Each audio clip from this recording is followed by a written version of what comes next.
चालू करने के लिए school, colleges, police station, court और आज कि सबसे पहले मैं मुबारकबाद देता हूँ आबिद भाई को, जो ग्लोबल केयर फाउंडेशन के और ये क्लिनिक के फाउंडर है।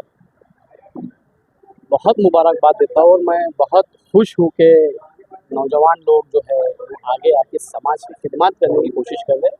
इनके पास आज यहाँ 4 पॉइंट थे।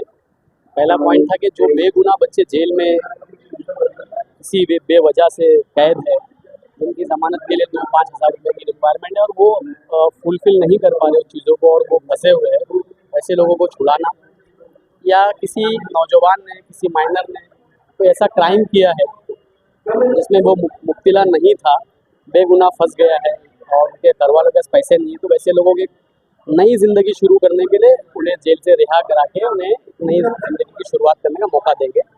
दूसरा था कि जिन शादीशुदा बहनों के तलाक हो जाते हैं, वैसे महिलाओं का तलाक बचाना, क्योंकि हमारे नबी सल्लल्लाहु अलैहि वसल्लम ने सबसे बड़ा गुनाह अगर किसी को करार दिया है तो वो तलाक कराने को ही करार दिया है।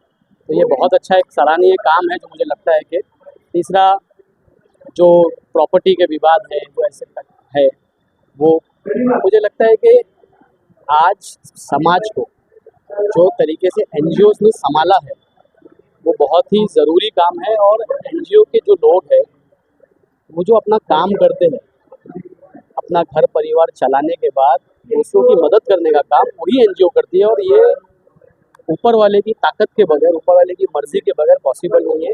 मैं दुआ करता हूँ कि जितनी भी गोवंडी में एनजीओज है, ऊपर वाला उन्हें, अल्लाह उन्हें, भगवान उन्हें ताकत दे कि वो गरीबों के काम आ सके, उनकी मदद कर सके। आज ये प्रोग्राम में शामिल होकर हमने उन्हें एज आ कॉरपोरेटर ये वादा दिलाया है, ये भरोसा जताया है कि आने वाले समय में जब कभी भी उन्हें हमारी ज़रूरत होगी तो हम उनके लिए खड़े रहेंगे, ताकि गोवंडी के अंदर जो ज़रूरतमंद लोग हैं, जो पीड़ित लोग हैं, जो परेशान हैं, वैसे लोगों की मदद की जाए और उनके काम आए। गोवंडी में बहुत से भी देखा गया क्राइम बढ़ते हुए नजर आ रहा है, इस तरह के आप उन नौजवान को क्या कहना चाहेंगे? देखिए, क्राइम जुड़ा हुआ है एजुकेशन से। आप मेरी बात समझिए, आज गोवंडी में जो बच्चे क्राइम कर रहे हैं उनकी अगर आप उम्र देखेंगे तो वो माइनर से जस्ट ऊपर हुए, जैसे 16 साल से लेके 20-25 साल की उम्र के जो लड़के हैं वही आज नशे में और क्राइम में मुब्तला है। वो बच्चे, जो बच्चे 10वीं 12वीं फेल हो जाते हैं, उनके पास सिर्फ काम करने के अलावा या फिर किसी के साथ जुड़ के कोई भी ऐसा काम जो हमारे समाज के लिए सही नहीं हो, करने के अलावा कोई रास्ता नहीं रहता। हमें अगर उन्हें रोकना है तो हमें एजुकेशन का ग्राफ जो है बढ़ाना होगा। जो बच्चे फेल होते हैं उन्हें वापस से एक अटैम्प्ट देने का मौका देना चाहिए। अगर आप देखेंगे कि फॉर्म नंबर 17 जो प्राइवेट फॉर्म से आप 10वीं और 12वीं दे सकते हैं, उसकी फ़ीस मोस्टली 3-3.5 हज़ार रुपया होती है। हम हर साल ऐसे बच्चों को मौका देते हैं जहाँ पर अगर वो फेल हो गए और वो चाहते हैं कि वो एग्ज़ाम देके फिर से पास हो, अपनी नई ज़िंदगी शुरुआत करें, तो ऐसे लोगों को हम मौका देते हैं, उनकी फ़ीस हम भरते हैं। मुझे लगता है कि पिछली बार तकरीबन 150-200 से ज़्यादा बच्चों की फ़ीस हमने भरी थी। और आपको पता ही है कि हर साल हम एजुकेशन में बड़ा प्रोग्राम करते हैं। वो बच्चे, जो बच्चों ने गोवंडी के अंदर अच्छे परसेंटेज लाए हैं, मेरिट में आए हैं, वैसे बच्चों को हम इनाम देते हैं। और जल्द आप देखेंगे इंशाल्लाह आने वाले समय में हम इस बार जो बच्चे मेरिट में आए हैं उन्हें हम 2 लाख रुपया स्कॉलरशिप देने का हमने वादा किया था, और वो देंगे भी। और जो बच्चे कुछ बनना चाहते हैं, उन्हें किस तरह से आगे बढ़ना है, उन्हें अगर डॉक्टर बनना है तो उन्हें नीट देना है, उन्हें अगर इंजीनियर बनना है तो उन्हें JEE देना है, और किस तरह से अपने फ्यूचर को आगे बढ़ाना है उसमें हम गाइड भी करते हैं। लेकिन इस बार वो थोड़ा सा प्रोग्राम लेट इसलिए हो रहा है क्योंकि आपको पता है कि हमारे माजी खासदार किरीट सोमैया साहब जो हमारे स्कूल के पीछे पड़े हैं गोवंडी के, वो सारे स्कूल की जो कमेटी थी, वो कमेटी मिल के हम लोग सब ये काम करते थे। और मैं दुआ करता हूँ कि वो सारे स्कूल्स के जो लोग हैं उनकी परेशानी दूर हो, क्योंकि आप देखिए गोवंडी के अंदर पहली से लेकर 10वीं तक पढ़ने वाले जो बच्चे हैं उनकी संख्या कम से कम 1.5 लाख होगी। और हमारे पास अगर म्यूनसिपल स्कूल आप देखेंगे तो 6 या 7 है, तो 1.5 लाख बच्चे 6-7 स्कूल में तो एडजस्ट हो नहीं सकते। शुक्रिया अदा करना चाहिए उन प्राइवेट स्कूलों का जो स्कूलों ने हमारे बच्चों को पढ़ाया है, पढ़ा रही है। क्योंकि अगर आपको अच्छा एजुकेशन लेना है तो फिर आपको चेंबूर जाना पड़ेगा। चेंबूर अगर आप जाएंगे तो वहाँ 1 लाख रुपए के नीचे फीस नहीं है। तो मुझे लगता है कि BMC को, राज्य सरकार को तो इन स्कूलों का शुक्रिया अदा करना चाहिए उन स्कूलों ने गोवंडी के जो ज़रूरतमंद बच्चे, जो गरीब बच्चे हैं, उन बच्चों को वो तालीम दे रहे हैं कम पैसों में, उनका भविष्य बना रहे हैं। और मुझे उम्मीद है कि आने वाले समय में उनकी जो कमतरता है, जो बीएमसी और गवर्नमेंट की तरफ से है, उसके ऊपर सरकार विचार करके उन्हें सहूलत देगी और इसी तरह से हम क्राइम को रोकने में सक्षम होंगे। जैसे आपने बताया कि एनजीओ है जो तलाकशुदा को लेकर को गलत रास्ते पे लेके जाती है, तो किस तरीके से लोग देखिए- कौन से एनजीओ पे भरोसा करेंगे और किस उस एनजीओ के बारे में क्या कहना चाहिए? कि बहुत सारी ऐसी एनजीओ हैं जो बच्चियों के तलाक जानबूझ के कराते हैं ताकि उन बच्चियों को कोई काम पे लगाए। इंडिपेंडेंट वुमेन बनाने के नाम पे बच्चियों के तलाक कराए जा रहे हैं। कई सारे ऐसी एनजीओज हैं और हर एनजीओ ऐसी नहीं है, लेकिन कुछ एनजीओ के अंदर कुछ ऐसे लोग हैं जो बच्चियों के साथ और ख़ास तौर से मुस्लिम समाज की बच्चियों को गलत कामों की तरफ लेके जाया जा रहा है, उनके तलाक करा के। मैं उम्मीद करता हूँ कि ये जो फाउंडेशन शुरू हो रही है वो बहुत ही सहजता के साथ, बहुत ही ईमानदारी के साथ बच्चियों के भविष्य के ऊपर काम करेगी और उन्हें सहूलत देगी। क्या उस एनजीओ पे आपकी तरफ भी लगाम लगेगी? बिल्कुल, हमारी उन सारी एनजीओज पे पूरी नज़र है। हमने बीच में इसी एनजीओज का भांडाफोड़ भी किया था और बारीकी से उन नज़र है अपनी। पिछले कई साल में वो एनजीओ बहुत ज़्यादा ताकत से सक्रिय थी, लेकिन धीरे धीरे उनका नेटवर्क अपने आप जी, अस्सलाम वालेकुम। आज एक छोटा सा गेट टुगेदर था। मेरा नाम आबिद अहमद और मैं फाउंडर और managing trustee global care foundation का। गोवंडी में आज शहनाई हॉल के अंदर सोशल वर्कर्स का गेट टुगेदर था, जिसका मकसद ये था कि जो ग्लोबल केयर की सर्विसेज है, जिसमें इम्पोर्टेंट और मेन सर्विस ये है कि जो नॉन हैबिचुअल अंडर 12 प्रिजनर्स है उनकी मदद करके उनको रिलीज़ करवाना, उनको रिहेबिलिटेट करना। दूसरा मेन सर्विस है कि लीगल एड क्लिनिक के ज़रिए लोगों को फ्री लीगल गाइडेंस प्रोवाइड करना और साथ ही साथ गोवंडी और आसपास के इलाकों में लीगल अवेयरनेस पैदा करना। और मेन पूरा जो थीम वो है कि क्राइम प्रिवेंशन, जिससे जुर्म की रोकथाम के लिए कोशिशें आगे बढ़ाना। तो बहुत सारे सोशल वर्कर्स आज यहाँ पर ज्वाइन किए और इसी बात पर पूरी चर्चा हमारा चला। आपके विशेष में ये बोर्ड में लिखा हुआ है सेकंड नंबर पे जैसे घरेलू हिंसा, इसके ऊपर आप क्या कहना चाहेंगे? हम लीगल एड क्लिनिक चलाते हैं मल्टीपल एरियाज़ में, मुंबई में, मुंब्रा में, गोवंडी में। हम ये देख रहे हैं कि अगर 10 क्लाइंट हमारे पास लीगल एडवाइस के लिए आ रहे हैं, उनमें से 8 तो लीगल इसके लिए आ रहे हैं, मतलब डोमेस्टिक वायलेंस के मैटर के लिए, मैट्रिमोनियल इश्यूज़ की वजह से आ रहे हैं। तो हम ये ऑब्जर्व कर रहे हैं कि सोसाइटी के अंदर ये तादाद बढ़ती जा रही है। तो उसके लिए एक तो अवेयरनेस ज़रूरी है, pre marriage post marriage counselling होना ज़रूरी है और साथ ही साथ जो है ना ऐसे लोगों को सही रास्ता दिखाना। छोटे छोटे वजूहात, छोटे छोटे अनबन की वजह से जो है ना मामला बहुत बढ़ा लेते हैं। पुलिस स्टेशन जाना, केस करना, बहुत बड़े झगड़े हो जाना। हालांकि ये चीज़ें काउंसलिंग के थ्रू ही कंट्रोल में की जा सकती है, अगर पहले ही शुरुआत में मालूम पड़ जाए और अर्ली स्टेज पे आइडेंटिफाई कर लिया जाए। तो हम इसके अगेंस्ट है कि कोई पुलिस केस करे डायरेक्ट जाकर, सिवाय इसके कि हम आपस में बैठ कर बातचीत करें। तो ये एक कोशिश है मीडिएशन के थ्रू रिकन्सिलिएशन करना, लोगों में कोशिश करना कि उनका जो डिस्प्यूट है उसको सॉल्व करने की कोशिश करें। अलहमदुलिल्लाह अभी तक हमारी एनजीओ ने 1800 से ज़्यादा कैदी रिलीज़ हो चुके हैं और हर महीने अब जो एवरेज है वो 40 to 50 कैदी हर महीने रिलीज़ होते हैं। इनमें कोई डिफरेंसेस नहीं है कास्ट, क्रीड, रिलीजन, जेंडर का। जो एलिजिबल है, जो फर्स्ट टाइम ऑफेंडर है या जो पेटी क्राइम में है, जिनका कैजुअल ग्रांट होने के बावजूद नहीं भर सकते, उन्हीं को हम मदद करते हैं और प्रॉपर वेरिफिकेशन करने के बाद। तो अभी तक 18 से ज़्यादा रिलीज़ हो गए और बहुत सारे लोग हैं जो रिलीज़ होना अभी बाकी है और हर महीने 40 से 50 लोग रिलीज़ हो रहे हैं।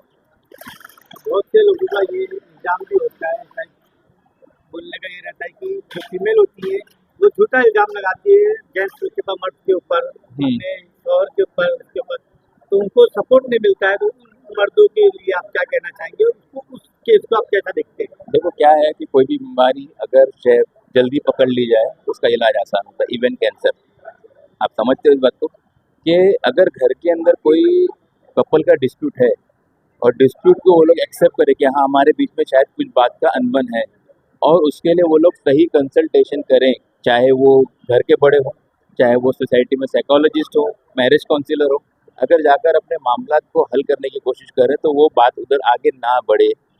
यहाँ पर मसला है कि ईगो है। छोटी छोटी बात के ऊपर मेरा ईगो है और जो वेमेन है या तो वाइफ है उसका ईगो है, और ईगो की वजह से और घर वालों में जब बात जाती है तो एक दूसरे से फौरन झगड़े हो जाते हैं। तो यहाँ पर जो है ना मसले है अभी ये है कि जो हमारे लॉज है वुमेन सेंट्रिक है, वुमेन्स को सपोर्ट ज़्यादा करते हैं, इसमें कोई डाउट नहीं है, क्योंकि जो जुल्म सालों तक होता आया है वो औरतों पे होता है, तो उस हिसाब से लॉ बने हुए हैं। अब जब आगे जाके ऐसा लगेगा कि मेंस के ऊपर भी जुल्म हो रहा है तो उसके ऊपर भी लॉ डेवलप होगा आगे जाकर, लेकिन ऐसा कोई तंजीम मौजूद नहीं है कि सिर्फ मेंस राइट के ऊपर बात कर रही है।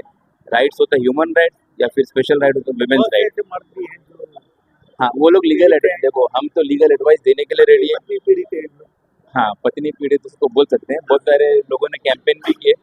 हम उनको अपनी तरफ से ये कह सकते हैं कि अर्ली स्टेज पे आइडेंटिफाई करके इसको सॉल्व करने की कोशिश करें, और अगर देखने वालों में ऐसा कोई पत्नी पीड़ित है वो आ सकता है हमारे पास, हम उनको उसको एडवाइस करेंगे कि वो अपने मामला आसानी से कैसे हल कर सकता है।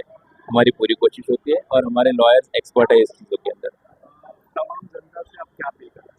जनता से अपील ये करेंगे कि लीगल और इलीगल के बीच में जो फ़र्क है उसको जानने की कोशिश करें। सबसे पहली चीज़, कोई भी डील है, कोई भी कम्युनिकेशन है, कोई भी हमारा जो लेन देन है उसमें लीगल और इलीगल का खास ध्यान रखें। सिविक सेंस बहुत ज़रूरी है, क्योंकि सोसाइटी के अंदर जो हमारे लिए लॉ और रूल बने हुए हैं उसको फॉलो करना बहुत इंपॉर्टेंट है। वो नहीं फॉलो करते हुए हमारी आदत बन जाती है कि हम लोग इलीगल चीज़ों को नॉर्मलाइज करना शुरू कर देते हैं, और हम लोग क्राइम के अंदर ईजी फील करने लगते हैं कि हाँ ये क्राइम थोड़ी है, इसको लाइट लिया जाता है। तो ये बहुत नुकसानदेह है, किसी भी सोसाइटी को डैमेज करने के लिए काफ़ी हो जाता है। उसके अलावा जो सबसे इम्पोर्टेंट चीज़ है, हमारा जो फ्यूचर है, हमारा जो यूथ है, उसके ऊपर उनको एंगेज किया जाए। यूथ को कंट्रोल करो, यूथ को डायरेक्शन दो, ये सब बहुत अलग बात है। एंगेज कर लो, उनको बिजी कर दो, वही बहुत हो जाएगा। जहाँ पर यूथ फ्री है वहाँ पर गलत चीज़ें, जहन भटक सकता है, गलत दोस्त मिल सकते हैं, गलत सोहबत मिल सकती है, गलत जगह पर बैठना उठना बन सकता है। तो यूथ को जो डायरेक्शन है, उसको एंगेजमेंट है, उसके लिए हम लोग को कोशिश करनी चाहिए कि उनके लिए स्पोर्ट्स कॉम्प्लेक्स बने, या तो उनके लिए जो है ना एजुकेशनल हब बने, या तो स्किल डेवलपमेंट के लिए हब बने, या उनको सोचने समझने और वक्त बिताने के लिए कोई ऐसी जगह जो सबसे अच्छी जगह हो सकती है, वो मस्जिद की जगह हो सकती है, तो उसको यूटिलाइज करें यूथ के लिए, ताकि वो लोग एंगेज रहें सही कामों में, गलत कामों में नहीं लगे, तो आगे आने वाला जनरेशन इंशाल्लाह सही हो जाएगा। मैं आसिफ शेख, मैं ये चाहता था कि गोवंडी में जो मतलब क्राइम से रिलेटेड जो लोग फंसे हुए हैं और जो लोग परेशान हैं जामीन वगैरह कराने के लिए घरेलू मसले में फंसे हुए हैं, तो मुझे पता चला ग्लोबल केयर फाउंडेशन के बारे में, तो हमने उनको अप्रोच किया, आबिद भाई को। आबिद अहमद करके उनका नाम है, ग्लोबल केयर फाउंडेशन वो चलाते हैं गोवंडी में, काफ़ी टाइम से वो कर रहे हैं। हाजी नियाज फाउंडेशन में उनका छोटा सा ऑफिस है। हर जुमेरात के दिन वहाँ पे 2 घंटे की मतलब उनकी टीम, पूरी एडवोकेट की टीम बैठती है वहाँ पे, और वो लोगों की मतलब जो काउंसलिंग होना है या उनको बेल रिलीफ कराना है, इस चीज़ों पे काम करते हैं। हमने बस उन्हें इनवाइट करके हमारे जो फ्रेंड सर्कल में हमारे जो दोस्त यार थे उनसे हमने, हमारे जो अभी कॉरपोरेटर है उनको भी इनवाइट करके यहाँ पे अवेयरनेस का काम किया है कि ऐसी ऐसी चीज़ें लीगल एड क्लिनिक गोवंडी में चल रही है। समीर कुरैशी हमारे जो एडवोकेट कॉरपोरेटर है, उन्होंने हमारा हौसला बढ़ाया और हमें समर्थन दिया कि हमारे साथ इस चीज़ में काम करें। कितना क्या लगता है कि कितना इससे बेनिफिट होगा, कितना लोगों को यहाँ पे उसका फ़ायदा, उसका लाभ उठाने को मिलेगा? जी ज़रूर, ये बात तो है कि फ़ायदा तो होगा, बट जब तक इस चीज़ के बारे में अवेयरनेस नहीं होगी तब तक कैसे फ़ायदा हो सकता है। तो हमारी कोशिश ये रहेगी कि हम गली गली और जाके अपने मतलब लेवल से, लोगों के लेवल से, जो जैसे सोशल वर्कर है, जो एनजीओज़ है, उनको इसीलिए इनवाइट किया गया था आज कि आके अपनी बातें रखें, हमें और सलाह दें कि हम लोगों तक कैसे पहुंच सकते हैं। जिस तरीके से उन्होंने बताया है कि जो लोग आज भी बेगुनाह जेलों में बंद हैं, जिनकी बेल नहीं हो पा रही, उन पर जो वो काम करेंगे, क्या लगता है? जी ज़रूर, वो कर भी रहे हैं ऑलरेडी। कुछ लोग आए भी थे यहाँ पे, बट कैसा प्राइवेसी होने की वजह से हमने उनको इंट्रोड्यूस नहीं किया, उनका मैटर सुन के लिया, और हो सकता है उनकी हेल्प भी करेंगे। जैसे कि एक लेडीज़ आई थी, उनका मतलब बच्चा जो है वो फंसा हुआ है, तकरीबन 15 दिन से वो हमें और उनकी टीम को कांटेक्ट करने की कोशिश कर रही थी। एक सोशल वर्कर के ज़रिए मुझे कांटेक्ट किया गया, हमारी टीम इंशाल्लाह उनका बेल रिलीफ करा के देगी। तो जिस तरीके से उनकी जो फैमिली की पूरी जो टीम है, उन्होंने बताया कि करीब 10 टीम है, अब क्या लग रहा है कि गोवंडी में आने वाले वक्त पर या आने वाले दिनों में क्राइम रेट कम होगा? जी, उसकी तो मैं बात नहीं बोल सकता हूँ क्राइम रेट की। ये तो हमारी जो सोसाइटी है, हमारी सोसाइटी में अवेयरनेस होना चाहिए कि क्राइम कैसे बढ़ रहा है, क्यों बढ़ रहा है, ये हमें खुद सोचना चाहिए हमारे घर से। ना कि मतलब कोई आएगा मसीहा और हमारा क्राइम कम कर देगा, इस चीज़ पे ब्लेम नहीं करना चाहिए कि वो अब आ गया तो उसको क्राइम कम करना चाहिए, या अब ये थे तो इन्होंने क्राइम नहीं किया। मैं किसी का नाम नहीं लूँगा, तो ये पॉलिटिकल मुद्दा हो जाता है फिर बाद में। तो सोच ये होनी चाहिए कि हमारे बच्चे किस संगत में बढ़ रहे हैं, उनके दोस्त कौन है पता करो, वो किसके साथ उठ रहे बैठ रहे हैं, वो कहाँ जाते हैं, उनके ऊपर ध्यान रखो, क्योंकि परवरिश ही एक ऐसा जरिया है जिससे हम क्राइम से दूर करा जा सकता है बच्चों को। इस तरह का संदेश देंगे चंडीगढ़ की जनता को कि जो ग्लोबल केयर फाउंडेशन जो है काम कर रही है उसको लेकर उनसे किस तरह के वो जुड़ेंगे, किस तरह के वो काम निभाएंगे। जी, मैं ये बोलना चाहूँगा कि ज़्यादा से ज़्यादा तादाद में इससे जुड़िए और ट्रस्टेबल है। तकरीबन 10 साल से ये एनजीओ रनिंग है। इसके बारे में आप अगर इंक्वायरी निकालना चाहते हैं, बैकग्राउंड चेक करना चाहते हैं, तो सारी चीज़ें आप पहले चेक कर लीजिए, फिर उसके बाद में ही इनका समर्थन कीजिए। और ये बहुत अच्छे तरीके से काम कर रहा है। हमने खुद वेरीफाई किया पहले, तब हम दूसरों को अवेयरनेस के लिए यहाँ पे एक टीम अरेंज किया, उनकी छोटी सी मीटिंग लिया, एक छोटा मीटिंग, वो भी काफ़ी अच्छे तरीके से हुआ। लोगों ने भी सपोर्ट किया हमें कि नहीं, हम इस चीज़ में बढ़ चढ़ कर हिस्सा लेंगे और लोगों को अवेयर करेंगे कि लीगल एड क्या चीज़ है और इससे लोगों को क्या सहायता मिलेगी। जो लोग अगर उनसे नहीं मुलाकात कर पाएंगे, क्या आपसे वो मुलाकात करेंगे, आपके कॉन्टैक्ट नंबर शेयर करेंगे? जी ज़रूर। अगर जो लोग उनसे नहीं मिल पा रहे हैं तो मेरा कॉन्टैक्ट नंबर है 7977467767। ये मेरा कॉन्टैक्ट नंबर है। पर्सनली हम भी सोशल फील्ड में इस चीज़ों के लिए काफ़ी टाइम से काम कर रहे हैं, तो जो नई टीम अरेंज हो पा रही है अगर, तो हमसे कॉन्टैक्ट कीजिए, हम आपको ज़रिया बता देंगे कैसे क्या करना है। अरे ऐसा प्रोग्राम हमेशा होना चाहिए, हर महीने होना चाहिए, हर एक इलाके में होना चाहिए। ग्लोबल केयर फाउंडेशन हमेशा अच्छा काम करता है। ये 10 लोगों की एडवोकेट की टीम है जो बेकसूर लोग जेल में बंद है, जिनके लिए जामीन के लिए कुछ, एक्चुअली हम लोग भी जेल गए हैं, आंदोलन में गए हैं या किसी मदद करने के चक्कर में जेल गए हैं। वहाँ पे हमने हालत देखा है कि लोगों के पास 200-500 रुपया नहीं है वो जामीन कराने के लिए, 1000 रुपया नहीं जामीन कराए वो बेकसूर जेल में काट सजा काट। तो ग्लोबल केयर फाउंडेशन ऐसी संस्था है जो ऐसे लोगों को जामीन दिलाने काम करेगी, और जो भी महिला है जो आजकल ससुराल में जो भी पीड़ित लोग हैं उनको हेल्प करने काम करेगी। और हर फील्ड में अल्हम्दुलिल्लाह ये कैपेबल है काम करने की ग्लोबल केयर फाउंडेशन। और इसके साथ में आसिफ भाई है, साजिद भाई है, हम लोग सब लोग मिलकर उनको सपोर्ट कर रहे हैं और ऐसे ही काम हमेशा करते रहे। पति पीड़ित के ऊपर आप क्या कहना चाहेंगे? जैसे बहुत से लोग ऐसे जो औरतों के ऊपर कानून बना हुआ है, उनके ऊपर सजा फट से हो जाता है, एक्शन लिया जाता है। बहुत से ऐसे भी जो देखिए गए जो पति है जो अपनी औरत से परेशान है, उनके जुल्म से, उसके ऊपर आप क्या कहना चाहेंगे? सर पति के लिए कोई कानूनी नहीं, हर महिला के लिए महिला आयोग है, महिला मंडल है, महिला हर चीज़ है। लेकिन आज के टाइम ऐसा ट्रेंड हो गया है कि लड़की शादी करके आती है, लड़का देखेगी अच्छा लड़का है, शादी करेगी, उसके बाद 1 महीने बाद तलाक लेगी, आधी प्रॉपर्टी पे क्लेम करेगी। एक ट्रेंड हो गया सर ये, इसके लिए भी कानून बनना चाहिए, क्योंकि आज के टाइम मेरे हिसाब से औरतें ज़्यादा जुल्म आदमी के ऊपर कर रही है, और आदमी बेचारे अपने हाल किसी को बता भी नहीं सकते मैं क्या तकलीफ में हूँ। औरतें जाके कहीं रो ले रही है, आदमी कहाँ रोएगा, क्योंकि वो मर्द बेचारे रो भी नहीं सकता कहीं पे जाके। तो ऐसे लोगों के लिए भी एक संस्था बने, ऐसे लोगों के लिए एक GR पास होना बहुत ही ज़रूरी है।